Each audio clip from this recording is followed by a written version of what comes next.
Wabarakatuh. Waalaikumsalam. Bismillah, alhamdulillah, wa syukurillah, la haula wa la quwata illa billah, amma ba'du.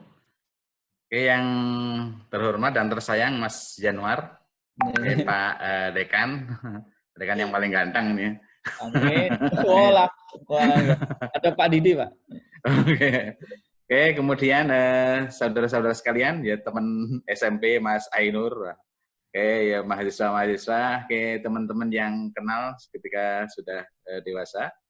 Oke, semoga semuanya dalam ridho dan kasih sayang Allah.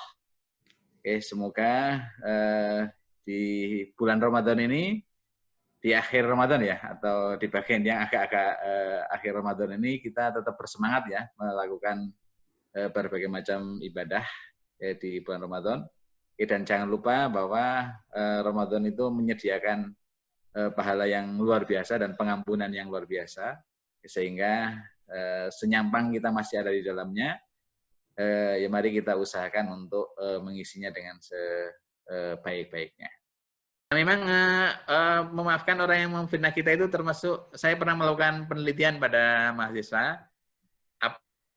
aku yang paling yang tidak dimaafkan. Jadi yang pertama adalah di itu ya apa di fitnah itu. Jadi di fitnah, kemudian yang kedua ada keluarganya yang dibunuh gitu ya, terbunuh nggak sengaja. Kemudian yang berikutnya adalah yang orang yang disayangi direbut oleh orang lain. Ini pernah mengalami nggak ya? Halo. Nah itu contoh. Dan menurut saya memang kalau orang difitnah gitu ya, difitnah artinya fitnah itu seseorang tidak melakukan sesuatu tapi dikabarkan melakukan sesuatu yang buruk ya, maka seseorang itu akan menjadi sakit hati. Nah kalau pemfitnah itu minta maaf, itu insya Allah akan lebih mudah orangnya mengakui. Dan memang menurut penelitian itu atau pengalaman kita lah, kalau seseorang yang melakukan kesalahan itu mau minta maaf, maka itu memudahkan korbannya itu untuk memaafkan. Mudah dimaafkan kalau kita itu memang mau datang kepada dia, menyesali dan meminta maaf. Nah, tapi kalau pelakunya itu tidak mau minta maaf, nah kalau seperti itu kan itu akhirnya ya tergantung kita ya. Nah, itu tergantung kita. Tapi yang pasti adalah bahwa kalau orang itu membiarkan sakit hati itu dipelihara, itu kan bisa merugikan dirinya sendiri ya. Nah, jadi merugikan diri. Artinya, misalkan saya difitnah dan saya membiarkan saya marah mangkal dengan orang tersebut, maka ya itu kan akan merugikan diri saya. Nah, oleh karena itu menurut saya, jadi yang pertama yang perlu dipikirkan adalah bahwa yang pertama ada kerugian untuk diri sendiri ketika kita itu membiarkan sakit hati, kebencian itu akan terus bersarang dalam diri kita. Yang itu ternyata pengaruhnya tidak hanya bersifat psikologis ya, yang Fisik, menjadikan hidup kita tidak tahu, fisik juga begitu ya. ya. Kalau fisik itu ya memang pertama ya jantung, darah Stroke, Pak. lebih darah lebih kental, barangkali akhirnya berujung stroke ya, darah, kemudian kulit, kemudian ya macam-macam lah semua bagian jantung. Nah itu pada kena begitu ya.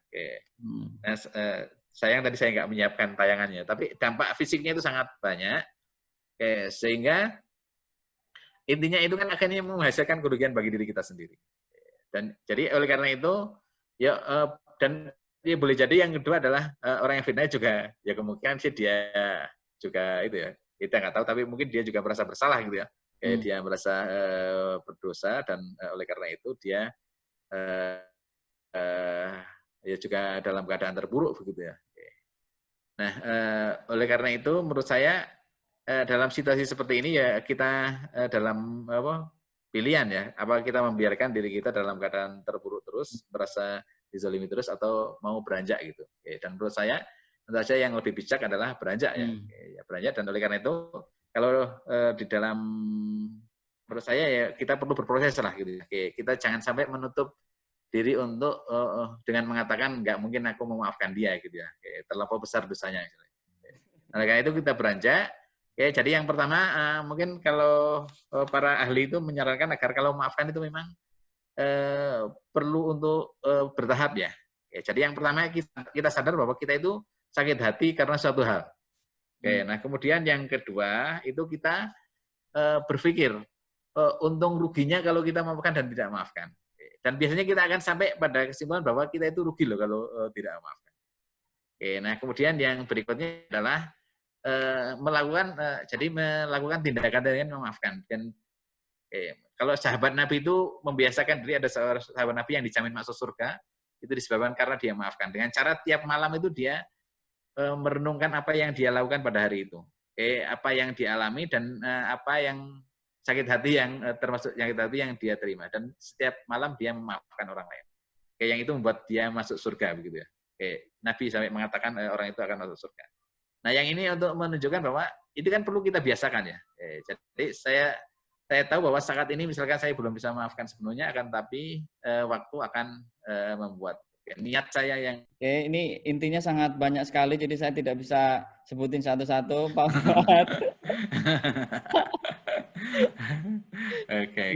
Intinya bahwa memaafkan dan meminta maaf itu adalah satu tuntunan dari Allah Subhanahu wa taala dan Rasul-Nya, maka kita wajib menjalankannya. Kita akan banyak manfaat yang diberikan dan tentu surga nantinya, karena kita harus menjadi orang yang beruntung. Jangan sampai karena kita tidak memaafkan atau tidak meminta maaf, amal kita diambil oleh orang lain. Seperti yang Pak Fuad sampaikan. Jadi merugi di akhirat nanti. Baik Pak Fuad, terima kasih. Bapak Ibu semua terima kasih. Kita tutup dengan membaca hamdalah. Alhamdulillahirrahmanirrahim. Allahu ni'mal wakil. Wassalamualaikum warahmatullahi wabarakatuh. Waalaikumsalam warahmatullahi wabarakatuh.